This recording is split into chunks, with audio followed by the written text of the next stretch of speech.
Chapter 5, to protect! Oh no, okay. Okay, you know, like... Oh god, why is it just one good thing from another to... It's like one good thing and then it's a bad thing. The man starts walking toward us slowly. Waltz moves to stand in front of me. Princess, stay close to me. Oh, hi, Varg. Good evening, Princess Lucette. And a good evening to you too, Peter Pan. The man drops into an elegant bow. Allow me to introduce myself. My name is Varg. What do you want, Varg? How do you know who we are? I'd love to stay and chat, but I have more important things to do. The princess is coming with me. Oh, hell no, I'm not.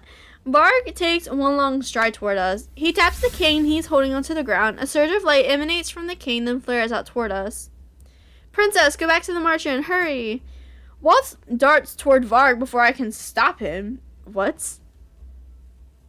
Varg raises his cane and twists it in one sharp motion. The light abruptly changes direction, slams into Waltz's side, throwing him some distance away. Waltz! Before I can step away, Varg has lifted me into his arms. He grins at me almost wolfishly before darting away from Waltz. No! Princess! Oh my god. Oh, we're in the forest? Let me go. No can do, Princess. I let you go and things will get messy. What do you want from me? Are you a... I cannot even say the word. My blood runs cold as I consider the situation. Are you a witch? That I'm not. And you expect me to believe you? You just used magic back there. I guess I did. Let me go. I squirm in his arms, attempting to kick and push him away from me. Varg abruptly stops with a grunt to let me down. This is my chance.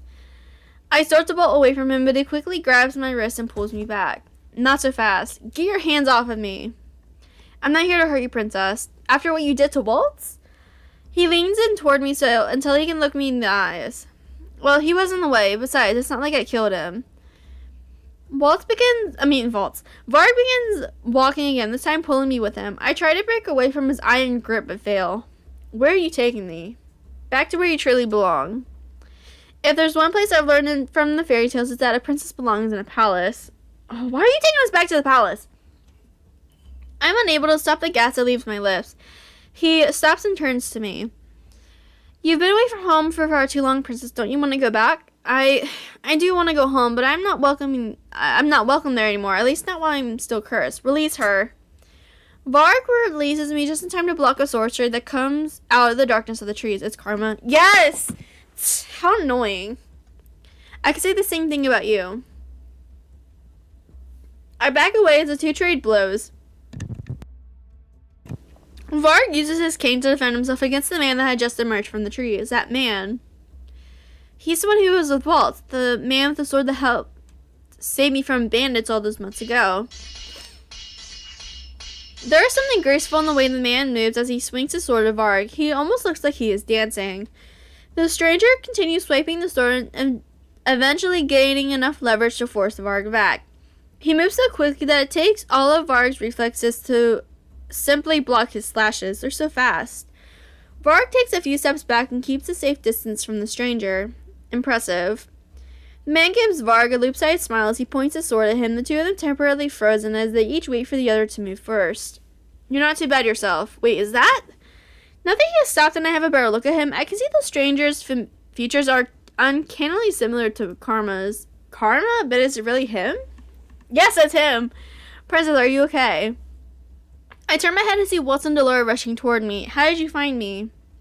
Delora used her magic to track you down. Thankfully, no other witches beat us here. Waltz halts in front of me while Delora advances toward the two men. So what do we have here? Delora, right? Can't say that it's a pleasure to meet you. I have to compliment you all. You did an impressive job hiding the princess from us. It took it a while to finally track her down. Finding your so-called tavern was difficult, you know, but I got lucky. How does he know about the tavern? Oh, yeah, because of Fritz. No sooner are the words out of Varg's mouth that the swordsman is suddenly upon him again, posed to attack. Varg blocks his sword a second too late and is forced to back away, clutching his now bloody arm. You talk too much. Sorry, I shouldn't have forgotten my manners in front of royalty. Varg's gaze turns to Delora, a smirk somehow still on his face despite his injury. You have quite an interesting bunch with you, witch. How about joining us instead? We could always use more witches like yourself. Thanks, but no thanks. Too bad. Varg turns to look at me. He holds out a hand and gestures me toward him. Come with me, princess. You know you don't belong here. I clench my hands into fists as I shake my head. Your mother won't be very happy with your decision, princess, especially after all she's done to make sure you'll be a suitable heir. Mother? What are you talking about? The Varg ignores me as he raises his cane.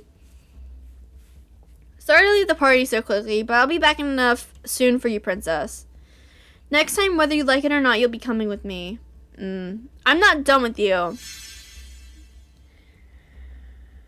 Delora throws out her hands, beginning to gather light in her palms, but Varg has already brought his cane down on the ground. Thick smoke envelops the area, making my eyes water. When the smoke clears, Varg is gone.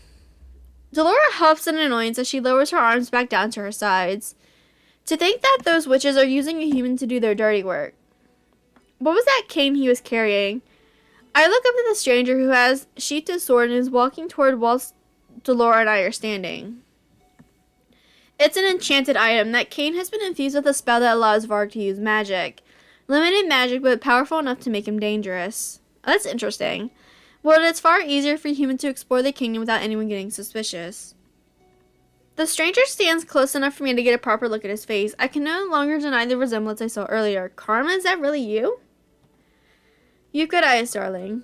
So this is what Karma looks like as a man. Why does he need to disguise himself as a woman? Because that's what his curse is. I open my mouth to ask a question when I'm interrupted by Waltz's hand on my shoulder. Are you hurt anywhere? I turn to Waltz and freeze when I notice the dried blood on his forehead. You are bleeding. I'll be fine. I step back and realize that Waltz is standing oddly, favoring one leg to the other. Varg must have badly hurt him.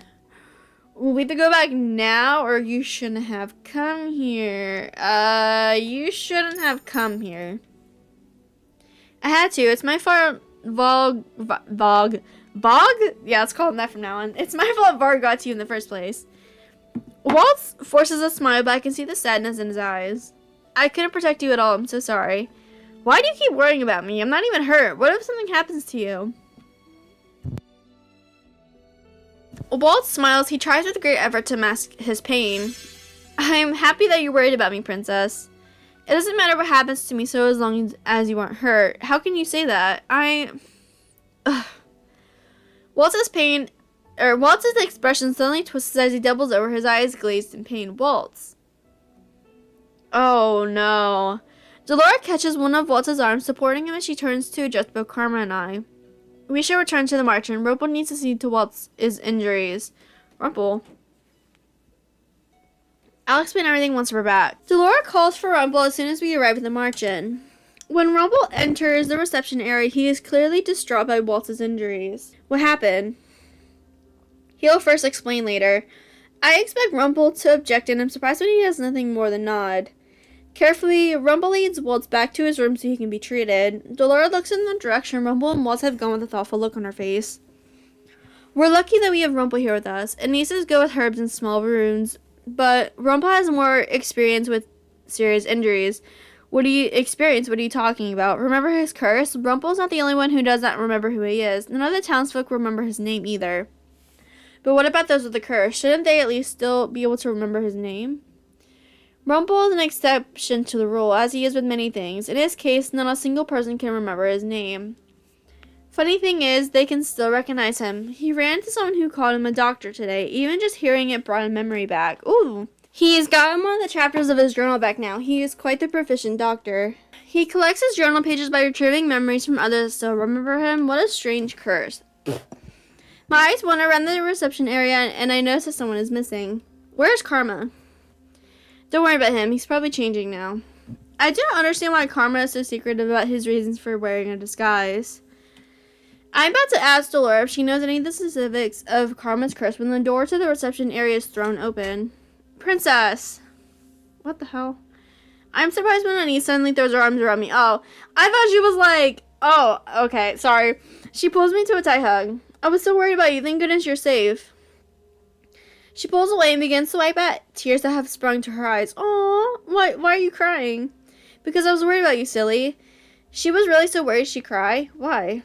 I am intensely aware of the awkwardness of the situation. Thank you for worrying about me. I had thought the words might do something to ease her worries, but her sobbing only grows louder. Anise, I'll get you something warm to drink. I stare off after Anise before I turn to look at Delora worriedly. Did I say the wrong thing? Quite the opposite, actually. You made her very happy. I did, but she was crying. They're called Tears of Joy, Princess. I'd be overwhelmed too if you were suddenly nice to me. Miracles tend to bring people to tears. I just said thank you. And that was a kindness in and of itself. No wonder she's so happy. I was being kind? And congratulations, Princess. I see that you've managed to complete your first good deed. My hand moves instinctively to my pendant. I clutch at the new piece that hangs there. I knew you could do it. Delora smiles warmly, and for some reason, it makes me feel strangely proud. Oh, hi, Parfait. Parfait walked into the room, startling us both. It has been 2 weeks since I last saw her. Her face is ashen. Parfait. You know that continuously using your magic takes a toll on your body. I have no choice, the witches. Her voice trails off as their eyes meet Delora. Parfait and Delora look at each other solemnly. The tension in the room mounts as they continue to stare at each other without uttering a word. Eventually, Parfait's eyes wander to me. Keeping her in the dark won't make the situation any better, Delora. Parfait moves toward me, but her knees buckle. Before I can react, Delora is already at her side, helping her. Parfait, you need to rest. I'll take care of this. No, she needs to hear this from us both. What is going on? We wanted to tell you... Cheeto, I got the thing. I don't know why you're still hovering, but okay, you know what? If it makes you feel better. We want to tell you about this later, but we can no longer afford to wait. Delora helps Parfait to a chair. I tentatively take a seat opposite the two of them. We were going to tell you the whole truth of this situation. The whole truth. Delora sighs before she eventually speaks. Do you know why I cursed you, Princess? Some twisted sense of mischief? That's not the whole reason. We need you to change your ways, Princess, to change how you see the world. If we didn't do something, you were going to end up as merciless and cold-hearted as your mother. What are you talking about? My eyes go to Parfait, but she doesn't meet my gaze. Hilda, your mother, was not always so cruel. Why are you speaking as if you knew her? She was my friend. Long before she was the queen, Hilda was like a sister to me. Aww. Hi. But she changed when the witch hunt started. What does the witch hunt have to do with Mother? Parfait does not meet my eyes, but Dolores looking right at me. Your mother was a witch, Lucette, the most powerful of the witches, in fact. Hilda was a tenement bearer. My heart drops into the pit of my stomach. No, that is impossible. I never saw her use magic. She cannot be a witch. That's what she wanted you to believe. You cannot keep something like that a secret. If you try hard enough, you can keep anything a secret, even from your own family. But how? Dolora pauses for a long moment before she speaks. She erased your memories, Lucette, which we knew. The air leaves my lungs as I struggle to remain calm. Waltz said that Mother ordered my memories to be erased, but... Are they saying it was Mother herself who erased my memories? Yes. Jack, pieces of memory and thought begin to snap together in my mind. Stop chewing my cord. She needed you to be obedient and compliant. Whenever you acted out, she took that memory of disobedience from you. And it didn't take long at all to mold you into her perfect and uncushioning little doll. I grip my dress without realizing my hands are shaking. Then I did know Waltz. Mother really didn't erase my memories of him. Sorry. How much of my childhood did I lose? Hilda cherished humans before. She was kind and selfless. She was devoted to maintaining the balance between the Lucius and the Tenebara. But Hans... Okay, so now we're learning a little bit more, like, when she was kind and stuff. Delora moves to place a gentle hand on Parfait's shoulder. It's not your fault. I trusted him too much. He swore that they would only be stories, small fantasies to share with his children. Hilda wanted to turn them away, but I disagreed. I allowed Hans to weave his tales about witches and fairies. The fairy tales. Delora nods. Hans's fairy tales became hugely popular, and in practically every single one of his stories, it was a witch who was bad and a fairy who was good. To add insult to injury, it was well known that Hans had been welcomed by the Lucius barrier and not by the Tenenbaum bearer. The humans took that information and their imaginations ran wild. Hilda and I went to Hans to beg him to tell the truth, but it was too late. No matter what Hans said, everyone believed that he was being threatened by the witches. I don't think he ever meant for things to get so out of hand either. When the king at the time, your grandfather, also voiced his negative opinion on witches, oh wow, he only added fuel to the fire. It was as if he was giving humans permission to carry on with their witch genocide. And we could do nothing to defend ourselves. We were bound by our oath to never hurt a living soul. The witch hunt lasted for years. Most of us were slaughtered. All witches are bound to the Tenebrarum through the Tenebrarum itself. Hilda felt each of the deaths like it was her own. It drove her mad. Wow, and she broke our oath. Well, we knew that. She killed... What? She killed the king, your grandfather? So that was the human she killed? Mother killed my grandfather? As Hilda's power kept growing, more and more good witches were corrupted through her influence on the Tenebrarum. Wow! I tried to stop her, but she was already lost to reason. Hilda wanted to take Angielle for the witches. She wanted to take revenge on the humans for what they had done to all of us. And since your father was next in line, Hilda forced Gennaro to marry her so she would have a legitimate claim to the throne. And she did, even though she knew he loved another woman, the very woman who sits on the throne today. Ophelia? Dolora nods. The king has always loved Ophelia? Hilda created the Fairytale Curse to punish the humans. She wanted to fuel the Tenebrarum with her hatred and anger. Parfai's voice becomes very soft.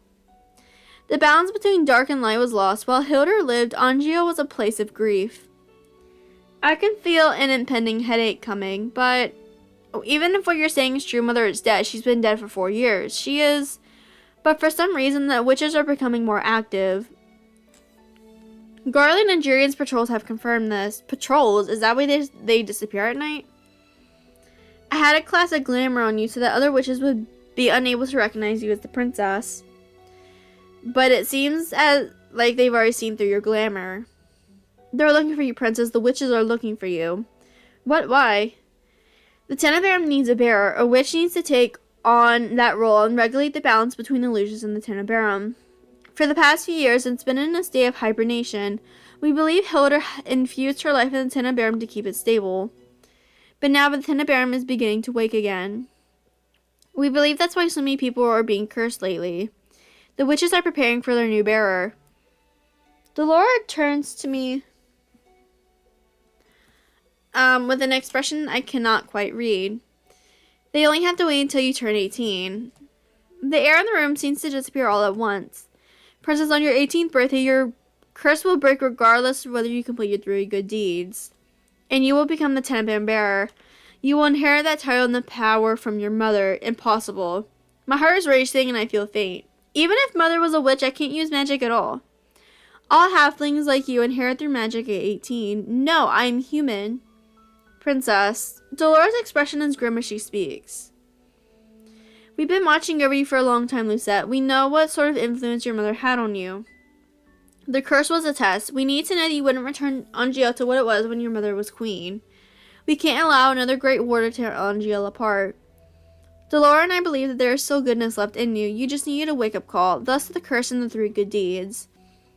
We wanted you to see what you had in your ears, to be exposed to the true reality of things.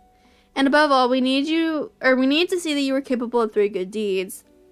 I attempt to grasp the fleeting thoughts in my mind, but to no avail. I feel numb.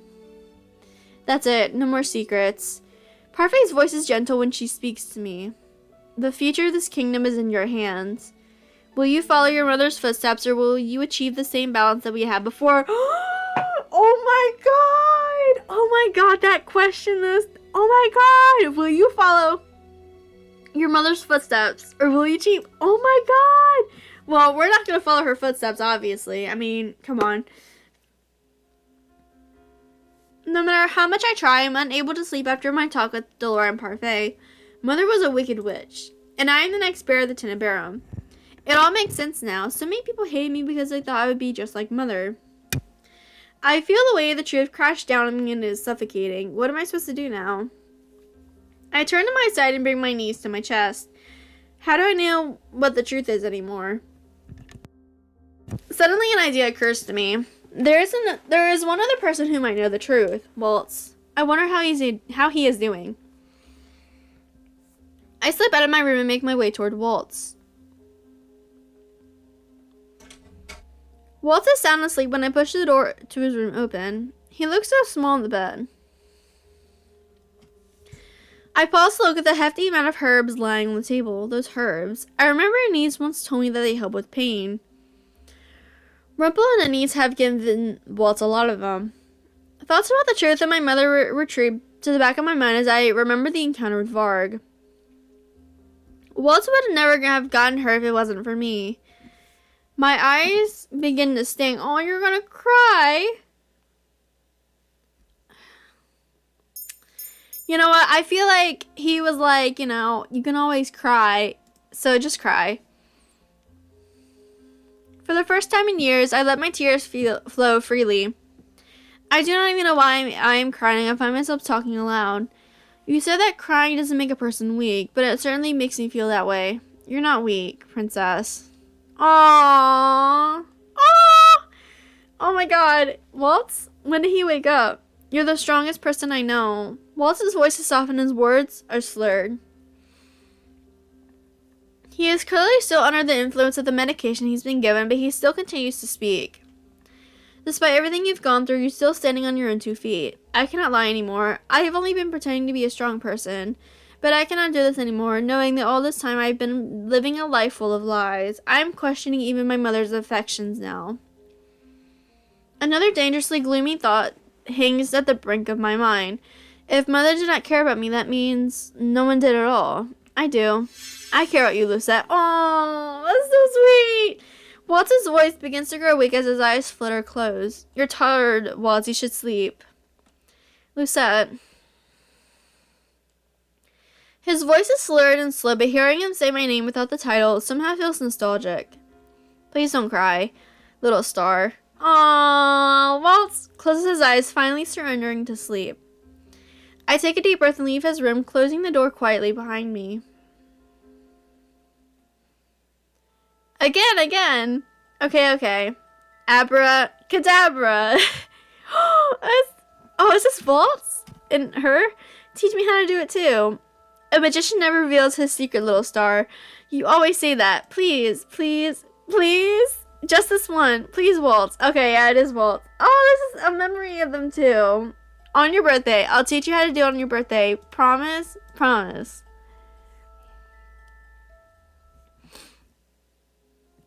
I wake slowly. The dream somehow still clear in my mind. A dream about Waltz? Was that a memory?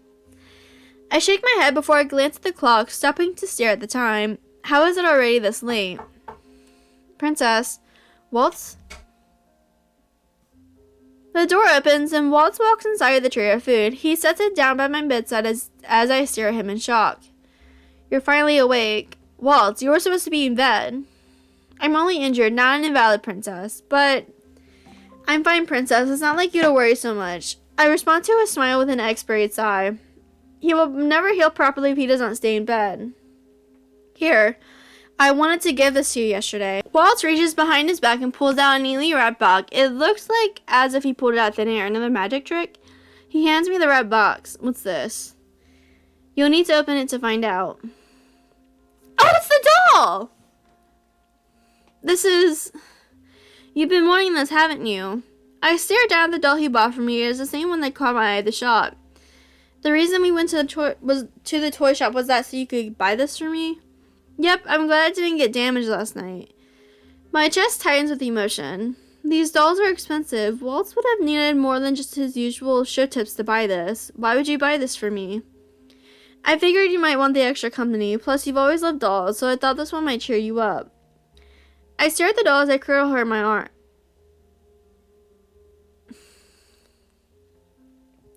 As I cradle her in my hands, my heart feeling full in my chest. Thank you. I've never gotten an unexpected gift like this before. Waltz clears his throat, and when I look up at him, I notice that his expression is somehow sad. Lady Parfait told me that she and the Lord told you the whole story yesterday. I have to apologize to you. For what? The reason why they didn't tell you earlier is because I asked that they keep it a secret. What? I looked down at the doll, my mouth suddenly dry. Why? Because I wanted you to enjoy having a normal life, even if it was just for a short time. Knowing the truth limits your freedom, I didn't want you to feel that pressure so soon. But I can see now that it was selfish of me to deprive you of the truth. I'm sorry. I clutched tighter at the doll, unable to look up at Waltz. Why would you be so kind without expecting anything in return? Kindness doesn't always need to be paid back. When you do something for someone, they will always expect the favor to be returned. That is what Mother taught me. From what I have experienced, no one is ever kind without expecting something in return. I don't expect anything from you in return, Princess. But how can I know for certain that you are speaking the truth? Well, you can't. No matter what someone's true intentions are, their actions are always up for a different interpretation. So it'll be up to you to judge their actions. Only you can decide whether or not to believe in me. I pulled my I pulled my knees to my chest, curling up around the doll. I still don't understand how you can be kind to me. You told me yourself it was a teddy bear that cursed you, and that means my mother. Your mother was the witch that took away my magic and sealed it in Neverland, but that does not mean it's your fault that I'm cursed. You are more than just Hilder's daughter, Princess. You are your own person, and I know for a fact that you are capable of more goodness than Hilder ever was. Waltz gestures toward my necklace. You're only 2 good deeds away from breaking your curse. I would not have accomplished the first one without your help. In fact, I have done nothing to help you break your... My voice trails off as my thoughts begin to come together. Waltz, to break your curse, you need to find Tinkerbell and Neverland, right? What do they look like?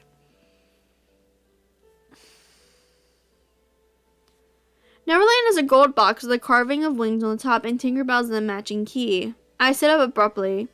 We have to go to the palace. Waltz stares at me, his expression clearly perplexed. Why? Because I know where to find Tinkerbell in Neverland. So now we're here.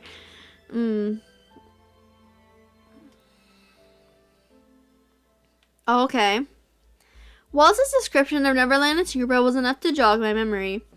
A long time ago, Mother gave me a box and a key that matched Waltz's earlier description perfectly. She gave me strict instructions to hide them in my room and to never let anyone else have them. I never questioned Mother's orders and kept both the box and key tucked in one of my drawers. I had forgotten I even had this until Waltz mentioned them. The minute I remembered, I sent a letter to Rod requesting he help us get into the palace. I know that our strained relationship would make it hard for him to trust me, so I emphasized the importance of the item we needed to obtain. A week later, he finally came through. Now we are just outside the palace waiting for him. Jared and Garland are here to protect us in case the need arises. I glance at Waltz, who is standing behind me fidgeting. He has been against me coming with him ever since he found out my plans. He cannot stop me. I refuse to be left behind. You still won't change your mind about this, Princess. You know the situation with the witches. It's not safe for you to be here. It is not safe for me anywhere outside the margin, and you know that. Besides, how do you plan on finding Neverland and Tinkerbell without me? I'm the only one who knows where they are. Like I said, if you would just tell me where they are, I can go on my own. There's no need for you to put yourself in this much danger. I'm going. You cannot stop me, Waltz. Princess. I turn to face him fully. This is my choice, Waltz. I want to do this. For a moment, there is silence between us as Waltz studies my expression. He eventually sighs and shakes his head. I should know by now there's no change in your mind when you're determined to do something. Just promise to stay close to me, okay? I nod absently as I feel around in my pocket for a small object, a veil that Parfait gave to me before Waltz and I left for the palace. She said that it should help us when the need arises. It is a shame that neither Parfait nor Delora could be here due to their urgent meeting with the fairies. Jerry and Garland finally arrive with Rod. Ready? I can only nod and reply. Hopefully nothing will go wrong. We make our way through a secret passageway. I've heard of the secret passageway from the king before, but this is the first time I've ever been here. They say that this was built as an escape route should the need to evacuate the royal family arise. Only the commander of the Order of Chaldeer and the king know about this place. Rod, how do you even know this place? How did you get a key? I thought that only the king and Sorrel-Caster had copies. It was Lady Parfait who showed me this place and gave me the key. I can't leave the palace unattended under normal circumstances, so she suggested I go through here whenever I need to get to the march-in. Then how was she able to get a copy of the key? You should ask her that yourself. Anyway, you haven't even told me what you need from your room. It is an item that will break Waltz's curse. I see. Why did it take you so long to respond to my letter? The palace has been on high alert since last week. Why?